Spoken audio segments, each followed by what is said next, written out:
Hello guys, welcome back on my YouTube channel. पिछले कल मैं वीडियो अपलोड नहीं कर पाई। मैंने वीडियो बनाया तो था बट उसमें वॉइस का कुछ इशू हो गया था, क्लियर नहीं आ रही थी, तो फिर मैंने नहीं डाली वो वीडियो। आज मैं उसी टॉपिक पे आपको दोबारा वीडियो बना रही हूँ। आज जो है हम ज्योग्राफी वाला जो पार्ट है उसको नहीं कर रहे हैं, उसको हम कल से शुरू करेंगे। तो कुछ अदर क्वेश्चंस भी डिस्कस कर लेते हैं जो कि आपके एग्ज़ाम पॉइंट ऑफ व्यू से बहुत इंपॉर्टेंट है।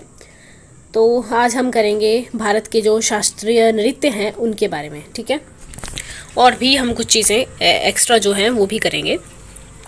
तो सबसे पहले तो आपको पता होना चाहिए कि भारत में जो है कुल 8 शास्त्रीय नृत्य हैं, राइट। सबसे पहले हम दक्षिण भारत के शास्त्रीय नृत्यों की बात करते हैं। दक्षिण भारत में जो सबसे पहला है वो है आपका भरतनाट्यम।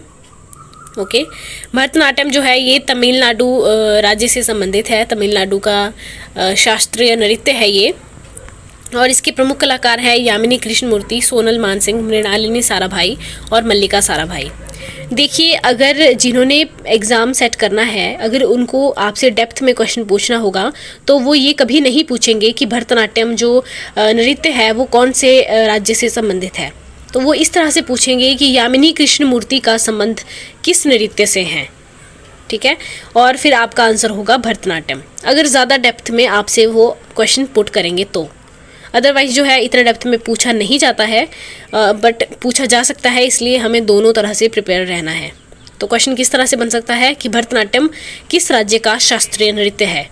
तो भरतनाट्यम जो है वो तमिलनाडु का शास्त्रीय नृत्य है, और ये जो है कुछ प्रमुख कलाकार हैं जो इस डांस फॉर्म से जुड़े हुए हैं, ये आपने याद कर लेना है, ठीक है। सेकंड है हमारा कथकली। कथकली ये केरल का है, क से आप याद रखिएगा। कथकली केरल का है। आगे आपको कुचिपुड़ी भी देखने को मिलेगा। कुचिपुड़ी केरल का नहीं है, कुचिपुड़ी आंध्र प्रदेश का है। तो कथकली केरल का है, और कर्नाटक में भी ये नृत्य किया जाता है, बट केरल में जो है ये सबसे ज़्यादा किया जाता है। तो केरल का ये शास्त्रीय नृत्य है, और इसके कुछ प्रमुख कलाकार हैं कलामंडलम, रामन कुट्टी नैयर, रीता गांगुली, सदानम कृष्णन कुट्टी। फिर थर्ड है आपका मोहिनीअट्टम। मोहिनीअट्टम जो है ये भी केरल का शास्त्रीय नृत्य है, और मोहिनीअट्टम और कथकली आपने दोनों इस तरह से याद रखने हैं कि कथकली और जो मोहिनीअट्टम है दोनों ही आपके केरल से संबंधित है, ठीक है। मोहिनीअट्टम से संबंधित जो कलाकार हैं उनके बारे में देखते हैं। मोहिनीअट्टम है आपने सबसे ज़्यादा नाम जो है हेमा मालिनी का याद रखना है। आपको पता है कि एक एक्ट्रेस है हेमा मालिनी, वो जो है मोहिनीअट्टम जो नृत्य है उसको करती हैं, ठीक है। तो इनसे क्वेश्चन पूछा जा सकता है कि हेमा मालिनी का संबंध कौन से नृत्य से है। तो हेमा मालिनी जो है मोहिनीअट्टम करती है, और मोहिनीअट्टम कौन से राज्य से संबंधित है, तो ये आपका केरला से संबंधित है, राइट। फिर है आपका कुचिपुड़ी। कुचिपुड़ी जो है आंध्र प्रदेश से संबंधित है, आंध्र प्रदेश का शास्त्रीय नृत्य है, और इनके कुछ कलाकार हैं राधा रेड्डी, भावना रेड्डी, राजा रेड्डी और यामिनी रेड्डी, ठीक है। फिर हम देखते हैं पूर्वी और पूर्वोत्तर भारतीय शास्त्रीय नृत्य। जो ईस्ट की तरफ को आपके कुछ नृत्य हैं उनकी बात हम करते हैं। तो सबसे पहले हैं ओडिसी। ओडिसी तो पूछा नहीं जाता है क्योंकि ये याद रखने में इजी है। ओडिसी जो है ओडिशा से संबंधित है। और फिर है आपका मणिपुरी। मणिपुरी भी मणिपुर से संबंधित है। बाकी इनके जो है आप कलाकारों के नाम देख लीजिएगा, वैसे ये पूछे नहीं जाते हैं। ज़्यादातर जो है आपके मोहिनीअट्टम, कुचिपुड़ी, कथकली और भरतनाट्यम, इनमें से ही क्वेश्चन आता है, ठीक है। या फिर आपका सत्रिया नृत्य है, एक सत्रिया जो कि असम से रिलेटेड है, असम में किया जाता है, ये भी पूछा जाता है, ठीक है। सत्रिया आपने याद रखना है, असम राज्य से संबंधित है। फिर है आपका बहुत इंपॉर्टेंट जो इस बार पूछा जा सकता है, वो है आपका कथक। कथक आपको पता है कि उत्तर प्रदेश का शास्त्रीय नृत्य है, और कथक जो है इस बार इसलिए इम्पॉर्टेंट है क्योंकि हाल ही में पंडित बिरजू महाराज जो कि कथक करते थे, कथक के प्रमुख कलाकार थे, इनका निधन हो गया है। तो इस बार ज़्यादा उम्मीद है कि अगर उन्होंने आपसे करंट अफेयर्स के क्वेश्चन पुट करना होगा तो वो इस तरह से पूछेंगे कि पंडित बिरजू महाराज का संबंध किस नृत्य से है, या फिर इस तरह से पूछेंगे कि हाल ही में पंडित बिरजू महाराज का निधन हो गया, वो कौन से नृत्य से संबंधित थे। तो वो थे आपके कथक से रिलेटेड, ठीक है, वो कथक डांस करते थे। तो आपने ये नाम याद रखना है। इस बार जो है ये वाला जो कथक वाला जो क्वेश्चन है ये आपके लिए बहुत इम्पॉर्टेंट हो जाता है, इसलिए मैं कहूँगी कि आपने ये नोट कर लेना है। नेक्स्ट देखते हैं, ये थे आपके 8 शास्त्रीय नृत्य। अब हम कुछ और क्वेश्चंस की बात कर लेते हैं। ये आपके कुछ इम्पॉर्टेंट जो मूवमेंट इंडिया में चले थे उनके बारे में कुछ नोट्स मैंने बनाए हुए हैं। लास्ट ईयर जो है क्वेश्चन पूछे गए थे, इनमें से 5-6 क्वेश्चन जो है वो इंडियन नेशनल मूवमेंट से ही पूछे गए थे। तो चलिए देखते हैं। पहला है आपका भूदान आंदोलन। जो भूदान आंदोलन है, देखिए क्वेश्चन अगर आपसे बनता है तो इस तरह से पूछा जाता है कि भूदान आंदोलन जो है ये कौन से राज्य में चला था, या फिर आचार्य विनोबा भावे जो कि इनसे जुड़े हुए व्यक्तित्व हैं, उनके बारे में क्वेश्चन पूछा जा सकता है। तो मैं आपको डिस्क्रिप्शन में लिंक दे दूंगी, जो प्रीवियस ईयर्स का क्वेश्चन पेपर आया था उसमें आप देख सकते हैं कि कितने क्वेश्चन जो है वो इन आंदोलनों में से ही पूछे गए थे। इसलिए आपने ये पढ़ के जाने हैं। मैं ये नहीं कह रही हूँ कि ये आएंगे, बट ये आ सकते हैं क्योंकि पिछली बार भी पूछे गए थे, तो आ भी सकते हैं। ठीक है, तो ये आपके पास 2 नाम दिए गए हैं, आचार्य विनोबा भावे और जयप्रकाश नारायण। ये दोनों ही, इनका संबंध भूदान आंदोलन से है, तो पूछा जा सकता है क्वेश्चन। ठीक है, फिर है नेक्स्ट नक्सलवादी आंदोलन। जो नक्सलवादी आंदोलन है उनसे रिलेटेड है आपके कानू सान्याल। इम्पॉर्टेंट नेता थे कानू सान्याल, इन्होंने नक्सलवादी मूवमेंट चलाया था। और ये नक्सलवादी जो मूवमेंट है ये किस लिए चला था? ये चला था जब आंध्र प्रदेश से तेलंगाना राज्य अलग होने की डिमांड कर रहा था, उस टाइम जो है ये नक्सलवादी आंदोलन चला था, उससे ये रिलेटेड था। ठीक है, और इसमें जो है कानू सान्याल के साथ चारू मजूमदार जो है ये भी इस आंदोलन से जुड़े हुए थे। तो क्वेश्चन पूछा जाता है, और लास्ट ईयर पेपर में ये वाला क्वेश्चन आया था कि नक्सलवादी आंदोलन से कौन संबंधित है, तो वो कानू सान्याल थे। ठीक है, नेक्स्ट है आपका नवनिर्माण आंदोलन। नवनिर्माण जो आंदोलन है ये भी पिछले साल पेपर में आया था क्वेश्चन कि कौन से राज्य में चला था, तो ये आपका गुजरात में चला था। फिर नेक्स्ट क्वेश्चन है बिहार आंदोलन। बिहार आंदोलन तो आपको पता है बिहार में ही चला होगा 1974 में, और इससे संबंधित जो नेता थे वो थे आपके जेपी नारायण, जयप्रकाश नारायण। ठीक है, और जो आपके ये जयप्रकाश नारायण है इन्होंने एक नारा दिया था, संपूर्ण क्रांति का नारा। ये भी आपने बात याद रखनी है। फिर हम देखते हैं शाह आयोग। ये जो आपका शाह आयोग है ये किससे संबंधित है, तो ये आपका आपातकाल से संबंधित है। ये भी क्वेश्चन लास्ट ईयर में आया था। फिर है नागा राष्ट्रीय परिषद। नागा राष्ट्रीय परिषद जो है इससे संबंधित जो नेता है वो है आपके जेपो फिजो। एंड नेक्स्ट है आपका इंदिरा गांधी की हत्या। ये बीच में मैंने ऐसे लिख दिया हुआ है, फिर भी आपको पता होना चाहिए कि इंदिरा गांधी की जो हत्या है वो कब हुई थी, तो वो आपकी 31 अक्टूबर 1984 को हुई थी। और किसने की थी, तो सुखवंत सिंह और कहर सिंह, ये दोनों जो सिख सरदार थे इनके ही बॉडीगार्ड थे, इन्होंने गोली मारकर जो है इंदिरा गांधी की हत्या कर दी थी। ठीक है, फिर है operation blue star. Operation blue star के बारे में भी क्वेश्चन आया था, और ये कब चला था, तो ये 1984 में चलाया गया था इंदिरा गांधी के समय में। 1984 के सिख विरोधी जांच आयोग। देखिए जो 1984 में आपका ऑपरेशन ब्लू स्टार चला था, इसकी जांच के लिए जो है कुछ आयोग बनाए गए थे, ये देखने के लिए कि ये जो आंदोलन चला था ये सही था गलत था, उसके विश्लेषण के लिए, उसके एनालिसिस के लिए जो है आपके बहुत सारे आयोग बने थे, जिसमें आपका इम्पोर्टेंट आयोग था रंगनाथ मिश्रा आयोग। ये एक सरकारी आयोग था, और कुछ गैर सरकारी आयोग भी थे, ये आप देख लीजिएगा यहाँ पर। ठीक है, लेकिन लास्ट ईयर जो क्वेश्चन आया था वो ये पूछा गया था कि नानावती जो आयोग है वो किस लिए बनाया गया था, किससे संबंधित था, तो नानावती जो आयोग है वो आपका संबंधित था सिख विरोधी दंगों से। ठीक है, और मैं भी ये वाला क्वेश्चन जो है पिछले साल गलत करके आई थी, नानावती आयोग, तो आपने याद रखना है कि ये सिख विरोधी दंगों से संबंधित है। ठीक है, नेक्स्ट क्वेश्चन है पंजाब समझौता। पंजाब समझौता जो है ये 1985 में हुआ था, और इसको जो है राजीव गांधी लोंगोवाल समझौता भी कहते हैं। राइट, नेक्स्ट क्वेश्चन देखिए। नेक्स्ट क्वेश्चन है नागा आंदोलन। नागा आंदोलन नागालैंड में चलाया गया था, और इसके प्रमुख नेता जो थे वो थे अंगामी जापू फिजो। फिर है शिलोंग समझौता। शिलोंग समझौता 1976 में हुआ था, ये इंपॉर्टेंट नहीं है। मिजो समस्या मिजोरम से संबंधित है, जब मिजोरम से असम जो है वो अलग हो रहा था, या फिर असम से मिजोरम को अलग करने की मांग कर रहे थे, आप ये कह सकते हैं। उस टाइम जो है ये मिजो जो समस्या है वो चली थी, और इससे इम्पोर्टेंट जो नेता थे वो थे लाला डेंगा। राइट, और हम देखते हैं क्वेश्चन पूछा जा सकता है, इसलिए आपको याद होना चाहिए कि मणिपुर में जो है सबसे पहले सार्वभौमिक वयस्क मताधिकार हुए थे 1948 में। ठीक है, भारत का कौन सा राज्य है, ये इस तरह से क्वेश्चन बनेगा कि भारत का कौन सा राज्य है जहां पर सर्वप्रथम सार्वभौमिक वयस्क मताधिकार करवाए गए थे, तो वो थे आपका मणिपुर। ठीक है, 1948 में यहाँ पर सबसे पहले सार्वभौमिक वयस्क मताधिकार करवाया। फिर है कुकी आंदोलन, ये भी पूछा जाता है। कुकी आंदोलन जो है ये आपका मणिपुर राज्य से संबंधित है, और जो बोडो समस्या है वो आपकी असम से संबंधित है। ठीक है, असम में एक जनजाति रहती है, बोडो जनजाति, बोडो ट्राइब है। ठीक है, उन्होंने जो है ये बोडो समस्या उन्होंने मतलब ये आंदोलन चलाया था।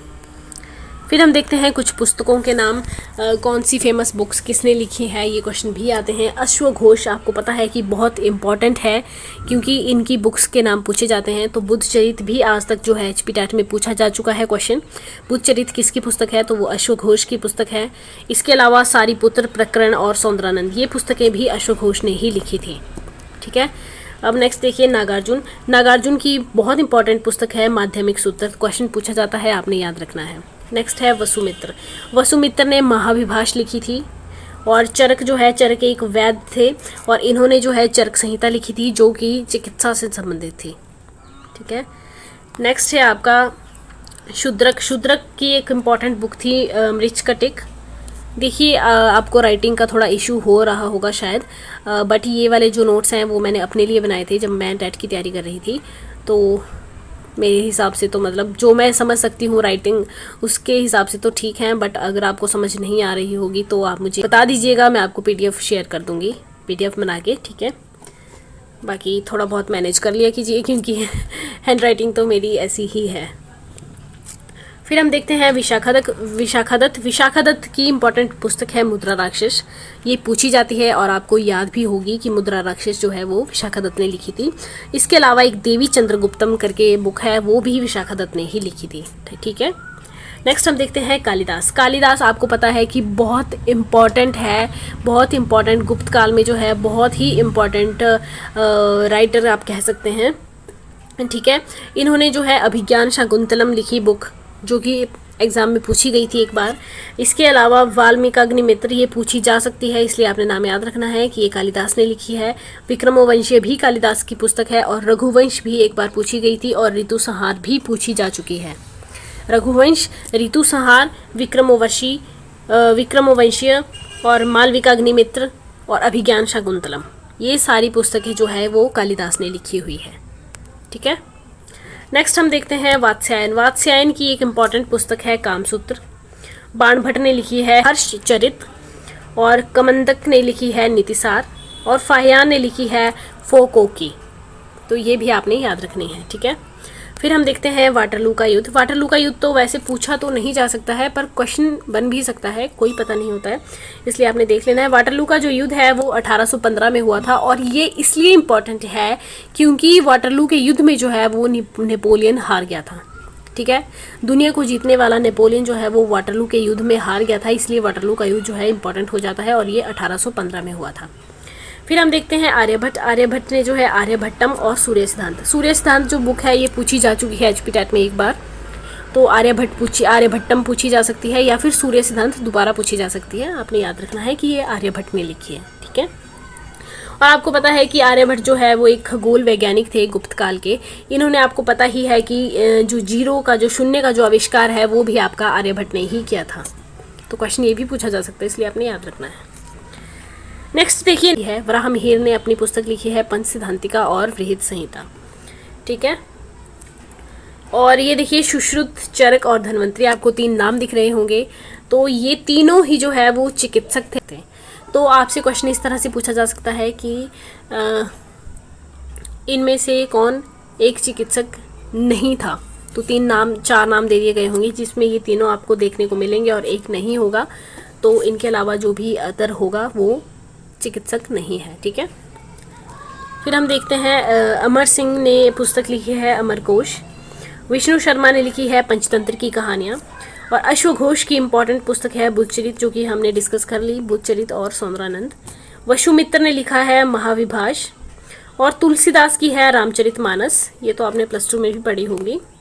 और सूरदास की पुस्तक है सूरसागर, एंड अब्दुल रहीम खाना की पुस्तक है रहीम सतसाई, ये पूछी नहीं जाती है। ओके, चंद्रभान ब्राह्मण, इनकी पुस्तक पूछी जा सकती है, इसलिए ये भी इम्पॉर्टेंट है चंद्रभान ब्राह्मण। तो चंद्रभान ब्राह्मण जो इन्होंने पुस्तक लिखी थी वो थी 4 चमन। ठीक है, फिर है विनायक दामोदर सावरकर। विनायक दामोदर सावरकर जो है इन्होंने एक पुस्तक लिखी थी the Indian war for independence. देखिए ये जो विनायक दामोदर सावरकर है ये इसलिए इम्पोर्टेंट है क्योंकि इन्होंने 1857 का जो रिवोल्ट हुआ था, जो आपका स्वतंत्रता संघर्ष हुआ था 1857 में, ठीक है, उसको जो है इन्होंने पहला स्वतंत्रता संग्राम की संज्ञा दी थी। तो क्वेश्चन एक बार इस तरह से पूछा गया था कि किसने 1857 के संघर्ष को जो है प्रथम स्वतंत्रता संग्राम की संज्ञा दी थी, तो वो थे आपके विनायक दामोदर सावरकर, इसलिए इनका नाम इम्पोर्टेंट हो जाता है। और क्वेश्चन फिर से पूछा जा सकता है, तो आपने ये भी याद रखना है कि इन्होंने पुस्तक लिखी थी the Indian war for independence. पुस्तक उतनी इम्पोर्टेंट नहीं है, पूछी नहीं जा सकती है, बट ये क्वेश्चन पूछा जा सकता है कि किसने 1857 के रिवोल्ट को प्रथम स्वतंत्रता संग्राम कहा था। फिर नेक्स्ट है अशोक मेहता। अशोक मेहता की पुस्तक है द ग्रेट रेबेलियन। ये जो सारे नोट्स हैं ये मैंने +2 की बुक में से बनाए हुए हैं, क्योंकि लास्ट ईयर 5 से 6 क्वेश्चन जो है वो टेट में देखने को मिले थे, इसलिए मुझे लगा कि ये इम्पोर्टेंट हो जाते हैं। ठीक है स्वतंत्रता के बाद कुछ किसान आंदोलन।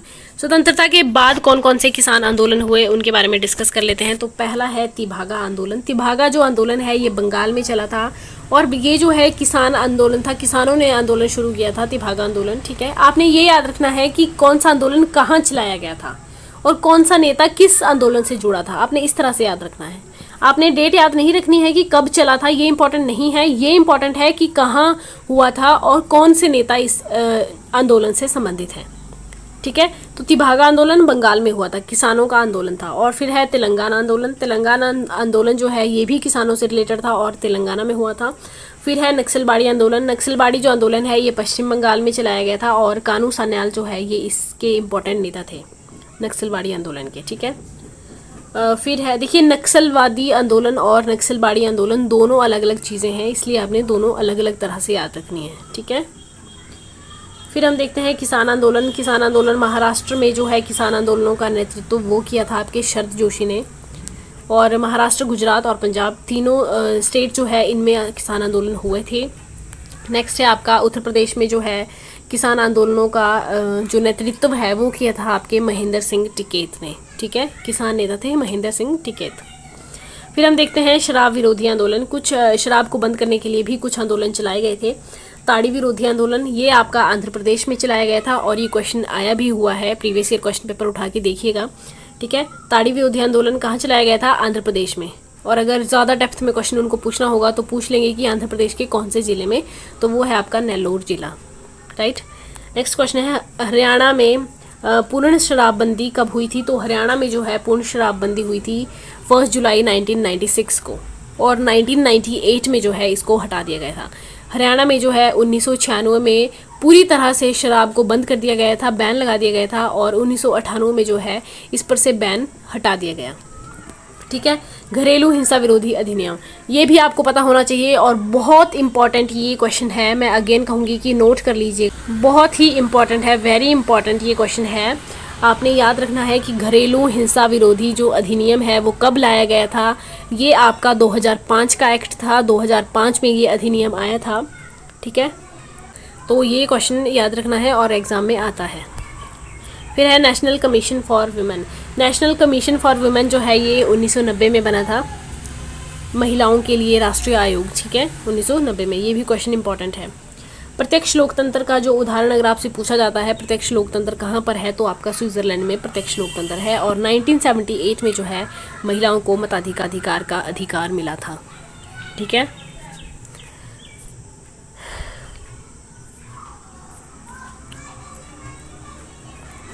तो ये थी आपकी आज की वीडियो।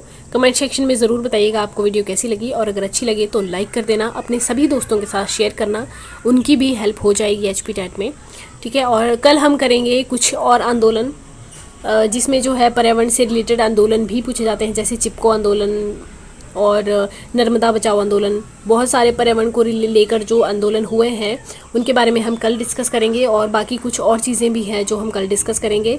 और अगर हो सकता है तो मैं कल आपको प्रायद्वीपीय भारत की नदियों के बारे में भी करवा दूंगी, और उसके बाद जो है साइकोलॉजी की वीडियोज़ में आपको फिर से डालूंगी, क्योंकि बहुत सारे स्टूडेंट्स की डिमांड है कि साइकोलॉजी की वीडियो जो है वो दोबारा बनाई जाए, इसलिए आपकी रिक्वायरमेंट्स के हिसाब से मैं फिर से साइकोलॉजी पे वीडियोस लेकर आऊँगी।